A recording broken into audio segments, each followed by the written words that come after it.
दोस्तों, आज से हम न्यू एनिमे स्टार्ट करने वाले जिसकी कहानी आप सबको बहुत ही पसंद आएगी। इसमें हमें हीरो किंसु की कहानी दिखाई जाती है और असल में किंसु की बात की जाए तो वो सन ऑफ गॉड यानी कि उसके एंसेस्टर जो थे वो एक गॉड, लेकिन किंसु की फूटी किस्मत हो जाती है क्योंकि उसके पास असल में पावर ही नहीं था। तो वो असल में सन ऑफ गॉड, लेकिन बिना कल्टिवेशन पावर की वजह से उसको बुली किया जाता। ये चीज किंसु को बिल्कुल भी बर्दाश्त नहीं होती। वो कई बार कोशिश करता था वो कल्टीवेशन पावर को हासिल कर सके, लेकिन हर बार वो नाकाम रहता था। और एक दिन उसकी किस्मत अचानक से बदल जाती है और उसके हाथ में एक ऐसी चीज लगती है जो उसको कल्टीवेशन पावर वापस हासिल करने में उसकी हेल्प करती है। जब से किंसु के पास वो चीज आई थी, कल्टीवेशन पावर समझने लग जाता। किंसु की जिंदगी का एक ही मकसद था कि उसको वापस से खुद को स्ट्रॉन्ग बनाना है, जैसे उसके एंसेस्टर गॉड हुआ करते थे उसको भी गॉड बनना है। इसीलिए जो लोग उसको बुली करते उन सब का वो बदला ले सके, दुनिया को दिखा सके वो कोई लूजर नहीं। ये जर्नी किंसु के लाइफ के ऊपर होने वाली है। यहाँ वो एक कमजोर इंसान से पावरफुल गॉड बनेगा, 9 हेवेंस तक जाएगा और 9 हेवेंस का भी लीडर बने। सीरीज के शुरुआत में हमें पर एलम का सीन दिखाया जाता है। यहाँ का मौसम जो वो बिल्कुल ही खतरनाक सा लग रहा था और इसी खतरनाक मौसम के बीच में एक बंदा बैठा होता है क्योंकि एक एम्परर होता है, वो गार्डियन करा एक कमाल के गेट जिसको अर्थ गेट कहा जाता है। हो सकता है इस गेट के जरिए अपर एलम सीधा अर्थ पर जहाँ पे ह्यूमंस रहते हैं वहाँ पे जाया जा सकता है। तो उसी गेट का वो गार्डियन कर रहा था, लेकिन तभी वहाँ पर कुछ बंदे आते उस एम्परर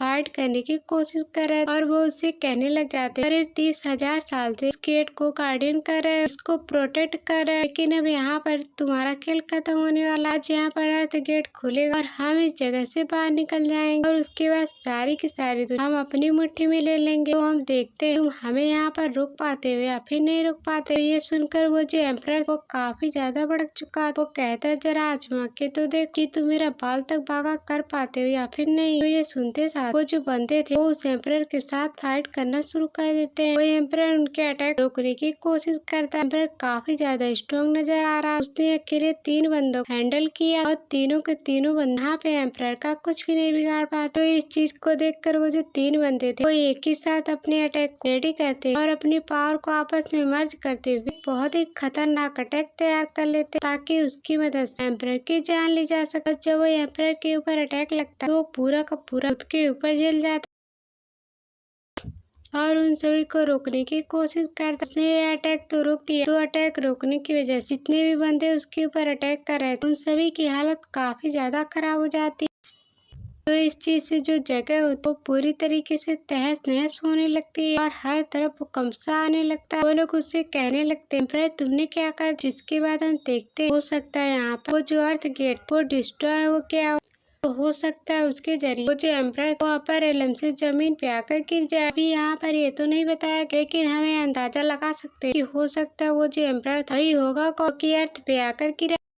हो सकता है कि यहाँ से उसकी जनरेशन आगे बढ़ी हो, तो जिसके बाद हम किंसु को देखते हो कि सन ऑफ गॉड। हो सकता है कि वो उसी गॉड जनरेशन में से कोई हो कि अपर एलम से धरती पे गिरा, चाहे वो कितना भी स्ट्रॉन्ग क्यों ना हो। लेकिन किंसु इसके पास कोई पावर नहीं, बेचारा बिल्कुल ही कमजोर और हमेशा बुली होता रहता। इतना बड़ा टाइटल जो लिया इसकी सन ऑफ गॉड होकर भी काफी ज्यादा लूजर है। लोग इसका मजाक तो उड़ाएंगे, यही चीज किंसु को बर्दाश्त नहीं होती। वो यहाँ पर एक माउंटेन के ऊपर चढ़ा जो कि हान पीक हो, जो कि इस सेट के पूरे इलाके का सबसे ऊंचा माउंटेन और इसको पूरी तरह से चढ़ इसकी चोटी पे जाना है बिल्कुल इम्पॉसिबल काम। लेकिन किंसु ये काम करने के लिए तैयार, वो हिम्मत करते हुए इस काम को कर रहा। तो दूर से जब यहाँ पर सेक्ट वाले इस चीज को देखते हैं वो लोग काफी ज्यादा हैरान रह चुके थे। जरा इसको देखो, पीक पार करने के बारे में सोच रहा है। तो किंसु इतनी बड़ी मुसीबत क्यों मोल ले रहा है, उसके पास तो कोई कल्टीवेशन पावर ही नहीं है। अगर ये ऊपर जाने की कोशिश कर रहा है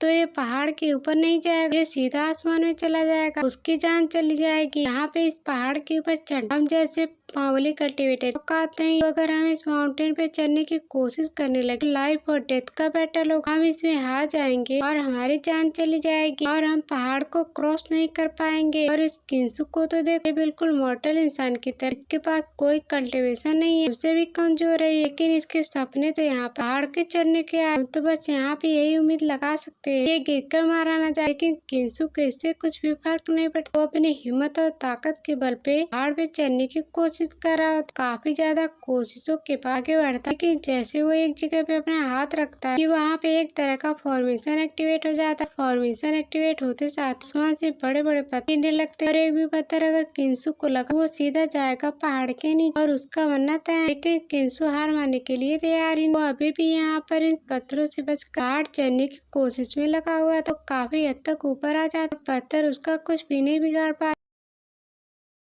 तो इसको पूरा करने के बाद किंसु पहुंच जाएगा पहाड़ की चोटी पर। वो जो करने आया वो अपना मकसद पूरा कर लेगा। किंसु यहाँ पर हिम्मत करते हुए एक लंबी छलांग मारता है और एक लंबी छलांग मारते साथ वो सीधा का सीधा आके पहुंच चुका था पहाड़ की चोटी। कल्टीवेशन पावर होने के बावजूद लोग नहीं कर पा, लेकिन इसने बिना कल्टीवेशन एक कर दिखाया। इस वजह से वो काफी ज्यादा खुश होता है। अरे वाह, ये तो कमाल ही हो गया, मैं तो फाइनली आकर पहुंच गया इस पहाड़ के ऊपर। मैंने एक कर दिखा, बता नहीं सकता ये करके कितना ज्यादा खुश। जिसके बाद देखते किंसु जो होता अपने स्पिरिचुअल वर्ल्ड के अंदर आकर पहुंच जाता। हालांकि उसके पास कल्टीवेशन नहीं, लेकिन 3 दिन पहले उसके साथ कुछ ऐसा हुआ, उसको एक खास चीज मिली है, इसका नाम सुप्रीम दांती है। आप इसे समझ सकते हैं, बिल्कुल एक गाइड किंसु के लिए अपने कल्टीवेशन को इंक्रीज कर सकता है। किंसु के पास ना कोई मास्टर कुछ भी, इसकी मदद से अपनी पावर को इंक्रीज कर सके। लेकिन ये जो दांतियान उसने किंसु की यहाँ पे हेल्प, दांतियान यहाँ पे किंसु को सारी चीजों के लिए गाइड करता है। वो क्या करे, वो कल्टीवेशन में इम्प्रूवमेंट हासिल कर सकता है और क्या करे कि उसकी कल्टीवेशन में पावर बढ़ सकती है। और अब किंसु इस पहाड़ को जब चढ़ रहा, ये भी टास्क दिया उसी दांतियान ने। अगर किंसु यहाँ पे हिम्मत और ताकत इस पहाड़ को क्रॉस कर लेता है तो दांतियान समझ जाएगा किंसु के अंदर पोटेंशियल और उसके अंदर हिम्मत और ताकत कि वो कल्टीवेशन में आगे बढ़ सकता है। छोटा सा टेस्ट लिया दांतियान ने किंसु का, इसमें किंसु पास हो गया। इस वजह से वो जो दांतियान होता है वो किंसु से कहने लग जाता है, तूने अपना टेस्ट पास किया ना, तो मैं तुम्हें रिवॉर्ड देता और रिवॉर्ड तुम्हारे कल्टीवेशन की शुरुआत करे। तुम्हारे अंदर कल्टीवेशन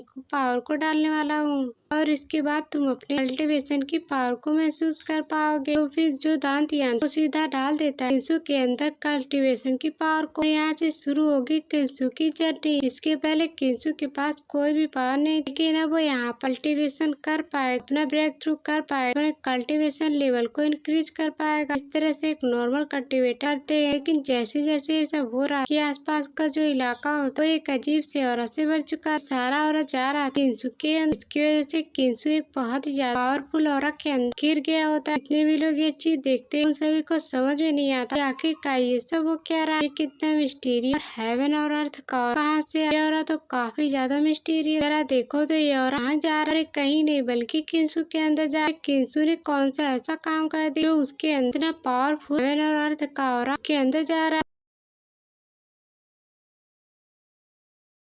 तो वहीं पे किंसु जो था वो काफी ज्यादा खुश था। अरे वाह, जिंदगी में पहली कल्टीवेशन पावर को मैं महसूस कर पाया, कितना अच्छा लगा इसको महसूस करके। और आज से कल्टीवेशन की शुरुआत हो तो मैं गॉड बन के दिखाऊंगा। तो मेरा सन ऑफ गॉड का टाइटल है उसको रियलिटी अचीव करके दिखाऊंगा। तो दांतियान उससे कहने लग जाता है, कुछ जैसा मैं तुम्हें कहते जाऊँ ना तुम्हें वैसे ही कर, तभी तुम वो काम कर पाओ तो मैं तुम्हें कहा के दूंगा। इससे ज्यादा मैं तुम्हारी एक हेल्प करूंगा कल्टीवेशन में इम्प्रूवमेंट हासिल करने के लिए। सुनकर किंसु काफी ज्यादा खुश हो जाता है। अरे बाप, तो मुझे किसी भी चीज की टेंशन लेने की जरूरत नहीं, मास्टर रहना दांती यही मुझे हर चीज में हेल्प करेगा और मैं सबकी बाट लगा दूँ।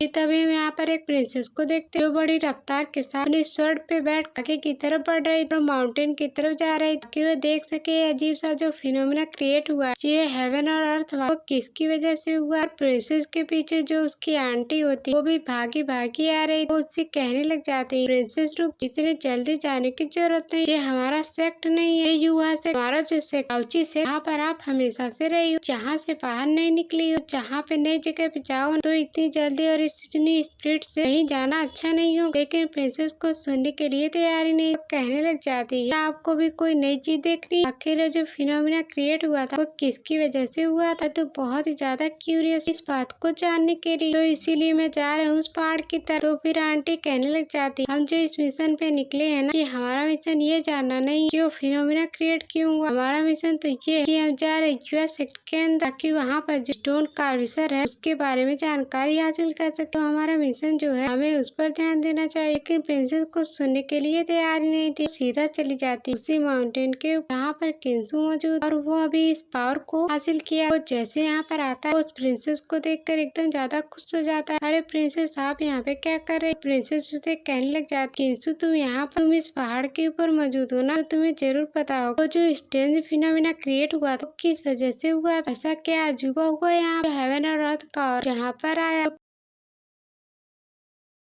तो किंसु तो अपनी सच्चाई नहीं बताता, तो आ रहा है कहाँ, बल्कि वो बातों को घुमाते हुए कहने लग जाता है, मैं तो अभी यहाँ पे आया हूँ, मुझे लगता है कोई पावरफुल मास्टर जहाँ पे होंगे क्योंकि अपना कल्टीवेशन कर रहे होंगे, और तभी उनके अंदर से इतनी खतरनाक पावर बाहर निकल रही है जिससे फिनोमिना क्रिएट हुआ। जिस पर प्रिंसेस कहने लग जाती है, तुम तो बात सही कह रहे हो, क्योंकि वो ऑरा बहुत ही ज्यादा स्ट्रॉन्ग, कोई नॉर्मल बंदे की बात नहीं है, इतना स्ट्रॉन्ग और अपने अंदर से बाहर निकाल। बहुत अच्छा होता कि मैं उनको एक बार अपनी आंखों से देख लेती। किंसु अंदर काफी ज्यादा खुश हो रहा अपनी तारीफ सुनकर, और वो कहने लग जाता, प्रिंसेस आप कहाँ जा रहे? तो फिर किंसु कहता है, क्या आप मुझे अपने साथ ले चलोगी, क्योंकि मुझे पहाड़ से उतरने में डर लग रहा है। प्रिंसेस कहती है, आओ बिल्कुल ठीक है, तो तुम मेरी स्वर्ड पे बैठ जाओ और हम दोनों बिल्कुल साथ चलेंगे। और वो जो प्रिंसेस की आंटी थी वो कहने लग जाती है, बेवकूफ कहीं, तुम्हारी हिम्मत कैसे हुई? तुम प्रिंसेस के बाजू में जाकर बैठोगे, तुम एक लूजर, तुम्हें यहाँ पे कोई हक नहीं कि तुम प्रिंसेस के साथ उनके स्वर्ड पे जाकर बैठ जाओ। लेकिन प्रिंसेस कहने लग जाती, नहीं आंटी ऐसा नहीं कह, किंसु तो वैसे भी कोई लूजर, वो मेरा कुछ भी नहीं करता, तो आपको फिक्र करने की जरूरत नहीं। आओ किंसु बैठ मेरे साथ मेरी स्वord। किंसु बहुत ही ज्यादा खुश। किंसु जैसे उस स्वord पे जाकर बैठने वाला होता है, उस बेचारे को फ्लाइंग स्वord पे बैठने की आदत भी नहीं, तो बेचारा सीधा गिर जाता है प्रिंसेस के ऊपर। लेकिन जैसे तैसे वो खुद को संभाल लेता। वो जो आंटी तो यहाँ पे किंसु को डांट लगाते हुए कहती है, देखो अगर तुम एक बार प्रिंसेस को टच करने की कोशिश की या उनके थोड़ी और भी करीब आने की कोशिश, ये जो मेरी स्वord दिख रही है ना, इसे मैं तुम्हारा सर धड़ से अलग कर दूंगी। कुछ भी करने के बारे में सोचता है। किंसु कहने लग जाते, वैसे भी मेरे पास पावर का है, मैंने प्रिंसेस को टच भी किया, प्रिंसेस वैसे भी एक बार में अटैक कर मेरी जान ले सकते, तो आप इतना ज्यादा भड़क क्यों रही? फिक्र मत करिए, मैं कुछ भी नहीं कर। तो ये सीन दिखाते साथ ही ये एपिसोड यहीं पर एंड हो जाता है। Thanks for watching.